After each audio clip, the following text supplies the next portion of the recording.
The Gwaltney Group. The following is a sponsored program paid for by Robin Gwaltney. Gwaltney Group. RE/MAX results. Welcome to Rochester Real Estate, featuring Robin Gwaltney from Gwaltney Group RE/MAX results and Andy Brownell. Here's Andy Brownell on Rochester's News Talk, 1340 KROC AM and 96.9 FM. Good morning. It's already Saturday again. I'm Andy Brownell, and because it's Saturday, we're chatting with Robin Gwaltney, Gwaltney Group RE/MAX results. Good morning, Robin.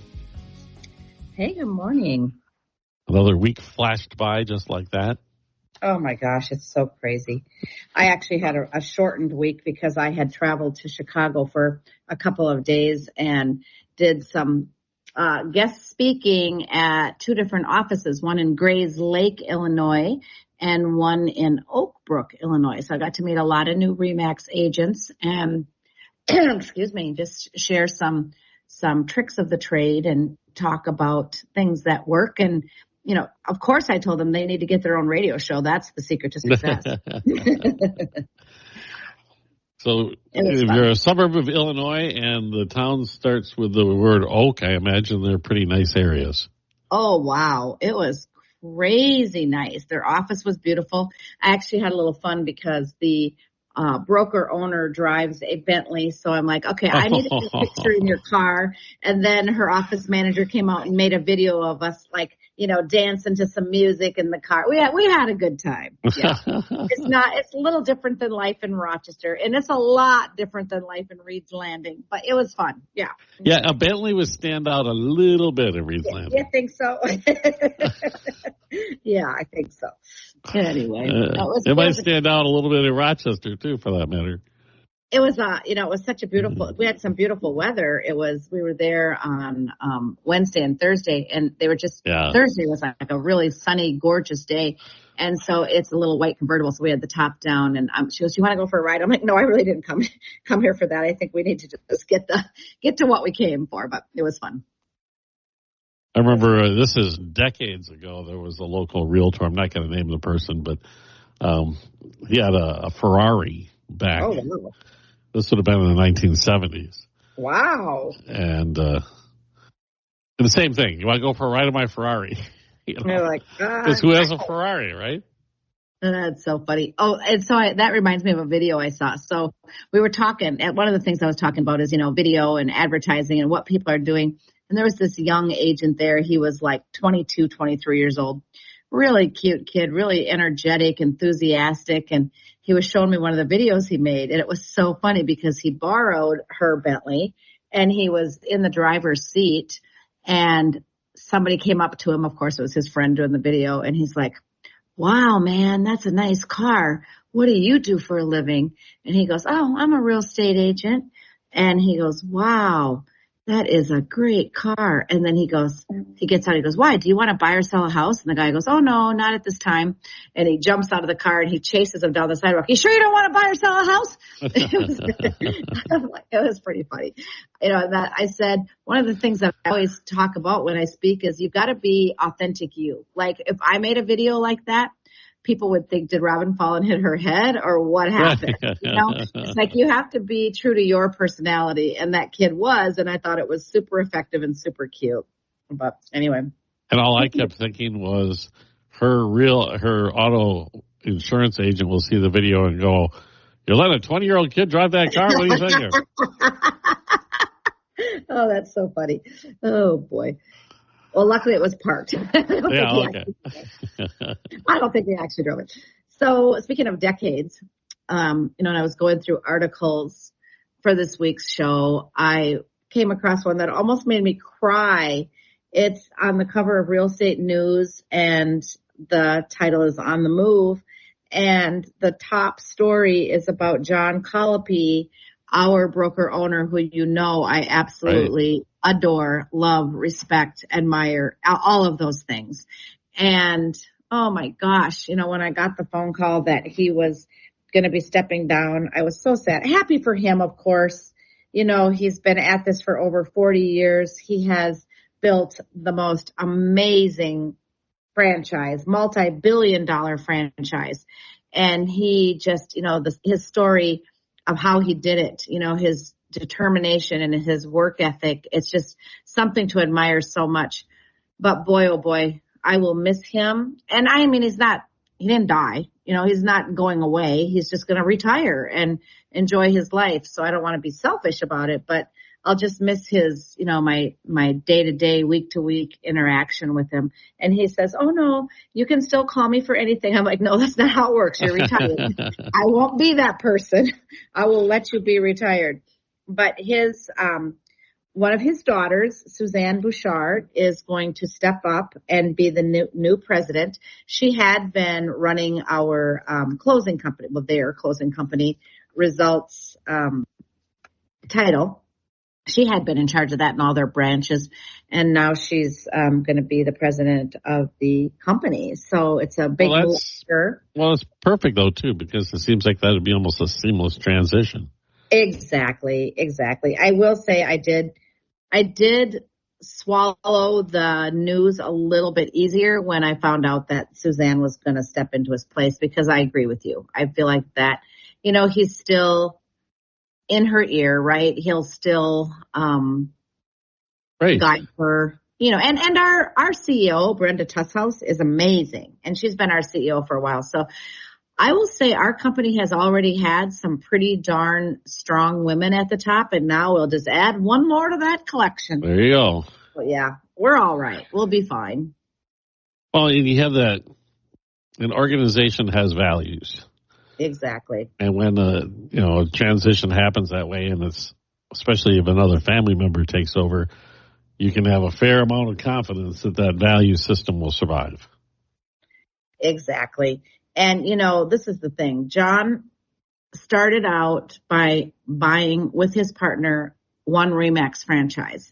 And over the past 40 years, that became 43 offices, 1,800 agents. I mean, it is so impressive. His partner died some years ago, and so he's been on his own for a while. But just what he accomplished is so crazy amazing. And I'm always so proud to tell people that I work for the largest RE/MAX franchise in the U.S., and so, of course, we all know that RE/MAX is a very, very well-known real estate brand, arguably the number one. Everybody says, well, it depends on number one at what? Does it have the most agents? Well, we sell the most houses. So in my opinion, that makes us number one, right? So, the most hot air balloons. I know that. Yeah, there you go. We have the most recognizable logo. Like, you take a 3-year-old past a McDonald's, right? They see that big golden M, and what do they say? French fries. They know. And people see that RE/MAX balloon, and everybody knows wherever you are in the world, that is real estate, and that is real estate professionals. And then we have the brokerage that we work for is the number one franchise in the country. And then of all of his 43 offices, the Rochester office is among the most productive of the offices. And of course, within the office, we're the number one team. So I always say to people, well, if you work with us, you'll work with the best of the best of the best of the best. But if you can do better, go for it. All right, maybe that sounds a little cocky, but it's true, right? I mean, we're very, very fortunate to have such a strong brokerage behind us and such a strong brand behind us. And I feel so grateful every day. How old is he that he's heading into retirement? He's 10 years older than me. So in June, he'll be 72. Okay. Well, that's great. He's I know, right? Years. He deserves it. And the thing is he has also started a big foundation, the Results Foundation, which, he raises money, a lot of money, and gives to some really awesome causes. So I think his focus is going to be more on the foundation, because I'm going to promise you, he's not going to sit around and do nothing. He's going to go buy a Bentley. Yeah, he has a lot of cars. He's a car guy. He's a car guy. I don't think Bentley's his thing, but he likes muscle cars and fast cars, and and he's like, you get him in those cars and he thinks he's 21 all over again. We all do. That's the whole point, isn't it? Well, anyway. I'm glad to know he looks at the garage before he looks at the house like I do. Oh yeah, he's all about the 6-car garage. All right. Well, Robin, we'll take a quick break.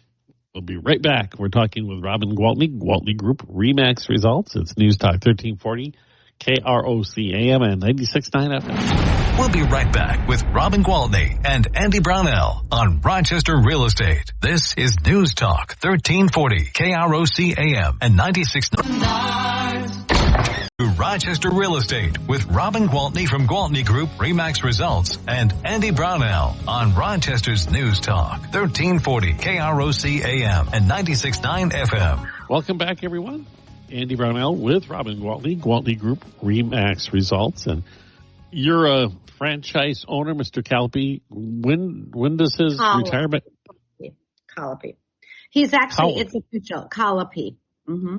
I can see okay. Yeah, I know what, he's written a couple of books.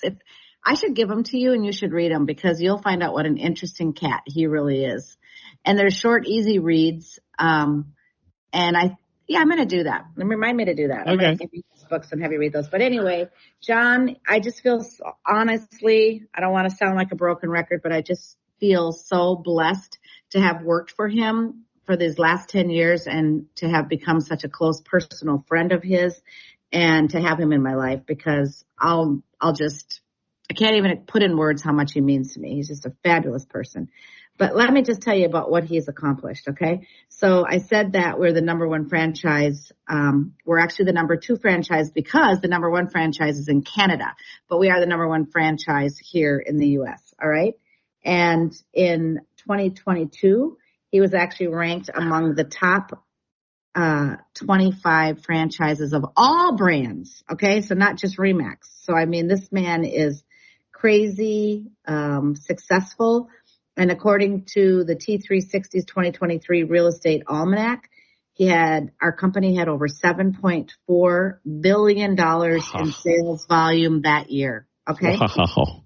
So it's no small operation that this man has developed. And again, so honored to be a part of it and wish him nothing but the best. Long, happy, healthy retirement with lots and lots of fun years ahead. That number you threw out was larger than the gross domestic product of some countries. Right. Yeah. I mean, we work for the bomb of the RE/MAX companies. And so that's why when I'm in Chicago or anywhere talking about our brand and our company and our office, it's like, man, we are so fortunate to work with the top guy out there. So yeah, very blessed. Where's the office in Canada that's the top one? You know what? I don't know. They just have a ton. I'm thinking Toronto or something like that. Yeah, and I think it's all over. Like, I think he has a ton of offices as well.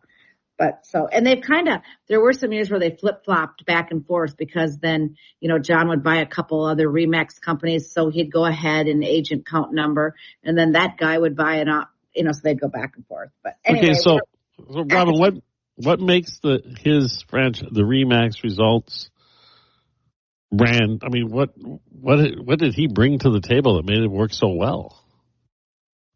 I think his authenticity, to know John, he is John. And some people find him, too straightforward or too, I don't know. How do I explain it? Some people are like, he's different. That's what I love about him. He's so real. He is himself. Sometimes he says things that maybe he shouldn't. Maybe he's a little bit edgy, but in a good way. I mean, he would never say anything to offend anybody or to hurt anybody. He is just the heart of solid gold, but he's just real. I think people have loved that he's real, and he's just been a really hard worker, and he has been smart enough to surround himself with good people. Like I said, there's some really strong people in the leadership at RE/MAX Results. And that's when I see our emails come out, like what's going on in the company, it's crazy to me that like every week somebody's celebrating 30 years with the company, 25 years with the company, 25 years with the company, 20 years with the company, 20 years with the company. These are real estate agents, and literally real estate agents will jump all over the place. I don't know if they're chasing, greener grass or what, but there's agents that'll work at this company, then this company, then this company, then this company, and this. I don't understand it. I worked at Coldwell Banker for my first 14 years and thought I would die there. I never wanted to leave. I loved Coldwell Banker. I loved the brand. I loved the broker. I loved everything about it. But what John did is whenever he bought a company, he sent his recruiters out in full forces because he wanted all the top agents. He just wants what he wants. And so he doesn't settle for no. So they kept calling and recruiting and meet for lunch. And I would say, no, I'm not going anywhere. I'm not going anywhere. And finally, they just sent me an offer. And I was like, what in the world? So bottom line is I'm now at RE/MAX and have been for 10 years and have never looked back. Yeah, it's been fabulous. I'd rather deal with a person like that is straightforward than the person who I kind of detect they're trying to snow me. You know what I mean? Right. They talk out of both sides of their mouth. They'll say this to this guy and they'll say that to that guy. Nope, not John.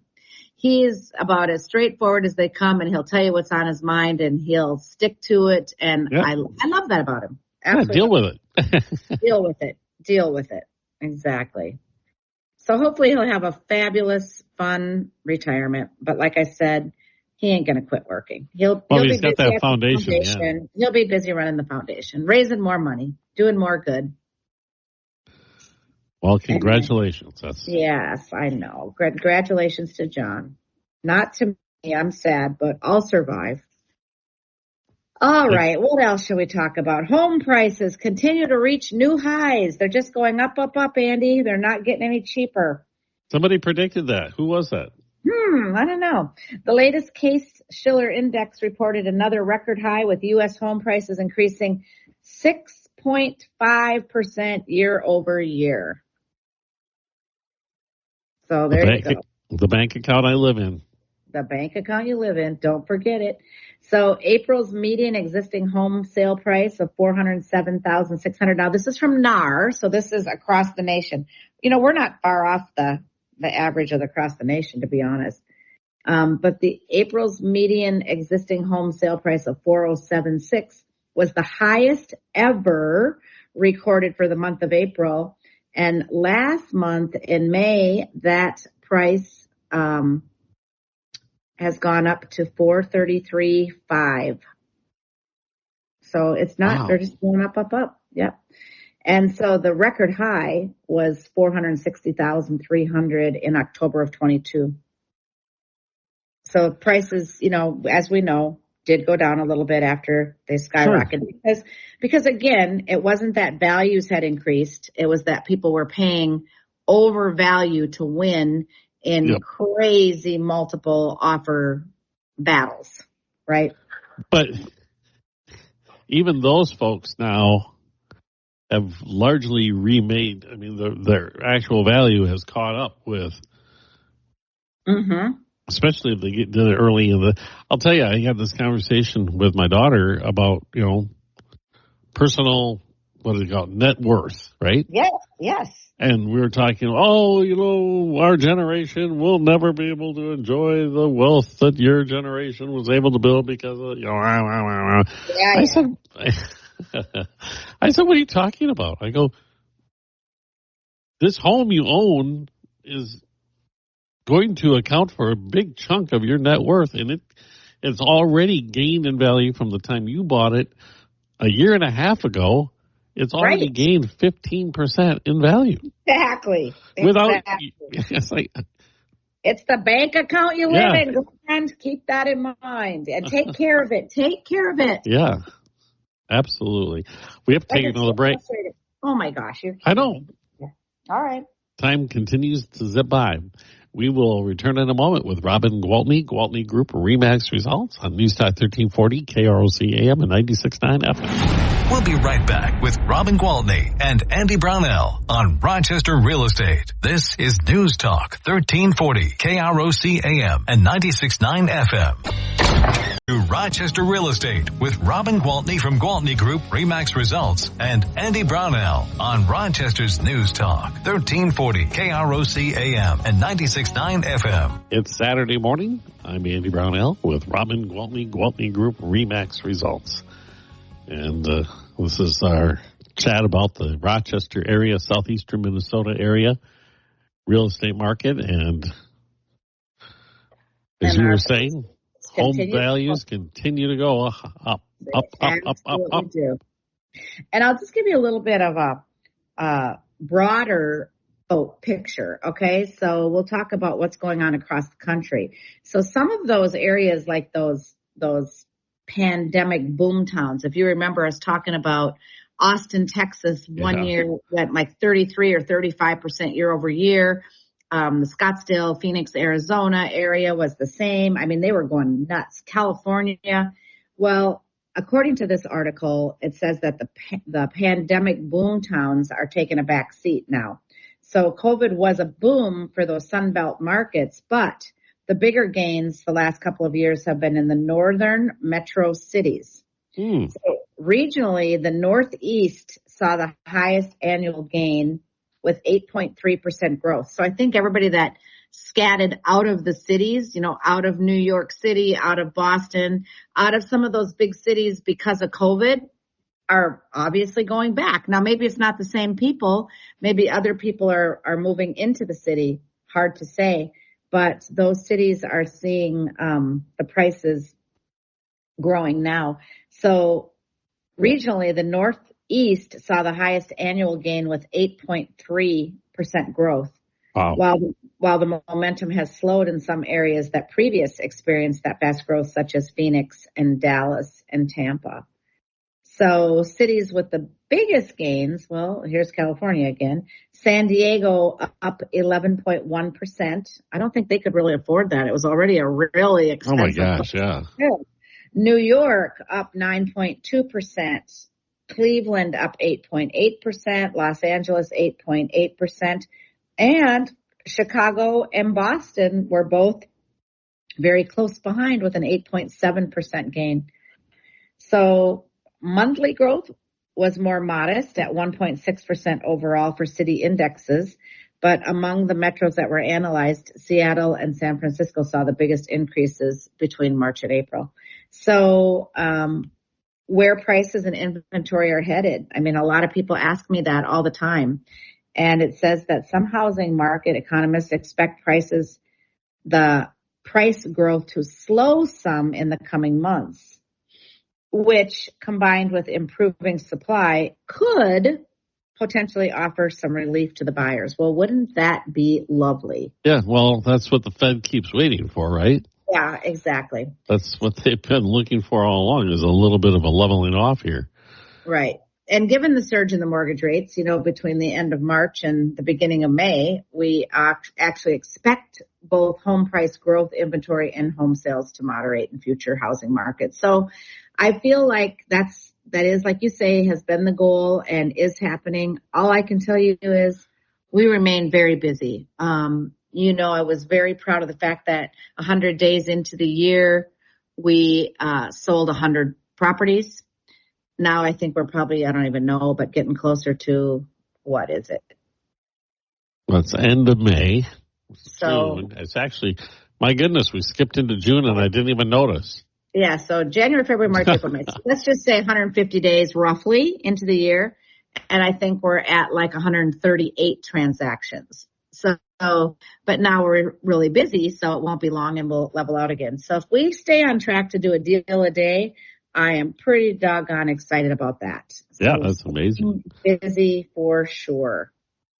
Those home values going up in the Northeast and in Silicon Valley, and I keep reading these Fortune 500 companies are working to bring the workers back into the offices to mixed results. So I wonder if that's part of that too, the people who scattered, especially I think Silicon Valley, San Jose, those areas where the work can be done remotely, that right. Google and all the rest of them are telling them, no, we want you back on campus. Speaking of different areas and different MLSs, not to change the subject, sorry, I think you're absolutely right about that. People who did move away because they could work remotely have to get reeled back in if they have to go back into the office. I've seen some of that even in IBM, they were all 100% remote. I had a couple of people who moved up north to their cabins who now are like, oh, we're going to have a townhome in Rochester because we do have to go back in the office a couple days a week. But that's okay. I've seen that at Mayo too. People who were completely remote are being told at least a couple days a week, we want you in.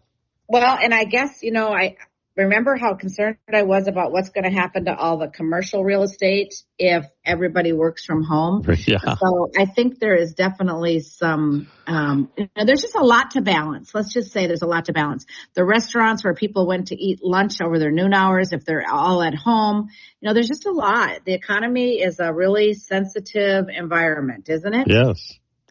Interdependent. Interdependent. That's a very good word. Okay, so let me talk about something that we haven't talked about in a while. This NAR settlement, wow, it is far from gone away. You know what's happening now?